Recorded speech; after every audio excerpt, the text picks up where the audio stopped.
D'abord, CREC, c'est Christ Reformed Evangelical Church en anglais et en français, l'Église évangélique réformée de Christ. Et la vision principale, c'est l'Église qui a une vocation de proclamer l'évangile de réforme, de apporter une réforme spirituelle, morale et sociale, afin que nous pouvons aussi transformer les chrétiens et non-chrétiens pour devenir véritables enfants de Dieu et fils et filles de Dieu à travers l'enseignement, la prédication, la communion fraternelle, louange, adoration, la prière et la solidarité. Ça, c'est la vision principale de l'Église évangélique réformée de Christ.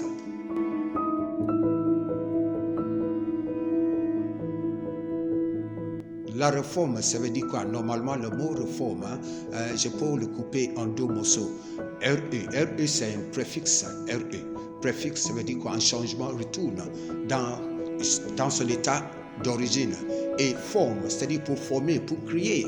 Dieu nous a créés dans son image, selon Genèse chapitre 1, verset 26. Dieu nous a créés à son image. Mais aujourd'hui, l'image de Dieu est bafouée. L'image de Dieu, c'est son amour. Il n'y a pas l'amour entre nous, nos communautés, nos familles. Il n'y a pas la paix. Il n'y a pas la sainteté. Il n'y a pas la vérité. Donc, la véritable image de Dieu, pourquoi nous avons besoin de la forme? Nous avons besoin de la réforme pour revenir en arrière, pour corriger tout ce qui était détruit, détérioré. On a besoin de réformer encore, de l'amener dans son état d'origine. Notre relation même avec Dieu, c'est hors du contexte de son plan d'origine. Donc, on a besoin d'un mécanisme. Qu'est-ce que nous pouvons faire afin que nous, les enfants de Dieu, nous pouvons avoir la véritable image de Dieu? C'est pourquoi Dieu nous a appelés pour proclamer l'évangile de la réforme.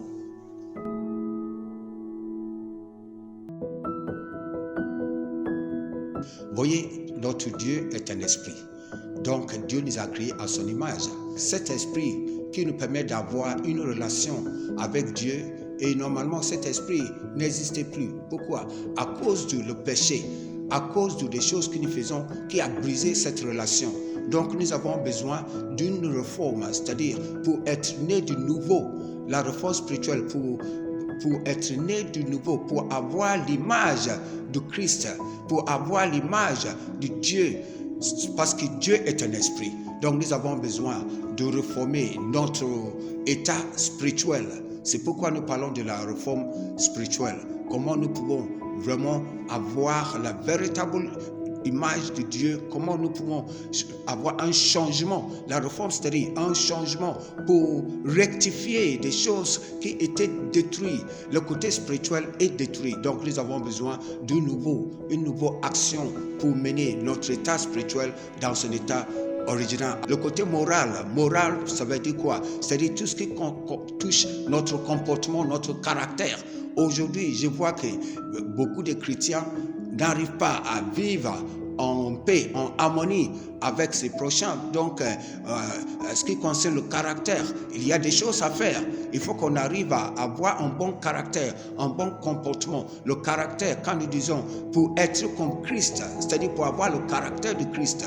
Le caractère de Christ, ça veut dire quoi? C'est-à-dire pour vivre en paix. Parce que la Bible nous dit en Hébreux chapitre 12, verset 14, faites tout effort pour vivre en paix avec nos prochains. Sans ça, nous ne pouvons pas voir Dieu. C'est-à-dire, nous ne pouvons pas être agréables à Dieu. C'est pourquoi il est très important d'avoir un changement, une réforme morale, le caractère, le comportement qui est très, très, très important. Quand nous parlons de social, c'est tout ce qui touche la société. Comment nous pouvons vivre dans la société? Comment nous pouvons apporter l'aide à nos prochains? Comment nous pouvons vivre aussi en paix avec notre compatriotes, notre membre de l'Église, même en dehors de l'Église, dans la société? Qu'est-ce que nous pouvons faire pour aider? Ça nous amène d'avoir une relation étroite avec la communauté, la société. Comment nous pouvons être utiles dans notre communauté? Ça, c'est la réforme sociale. Socialement, qu'est-ce que nous pouvons faire? afin que nous pouvons aussi mener des actions pour aider les gens vraiment qui sont dans leurs besoins. Souvent, nous parlons de côté spirituel. La plupart de nous avant, moi personnellement, j'étais vraiment engagé beaucoup dans la spiritualité. Mais je vois que c'est pas une croix ça. Il faut que ce soit complet. Et pour être complet, il faut que nous touchions le côté spirituel, le côté moral et le côté social.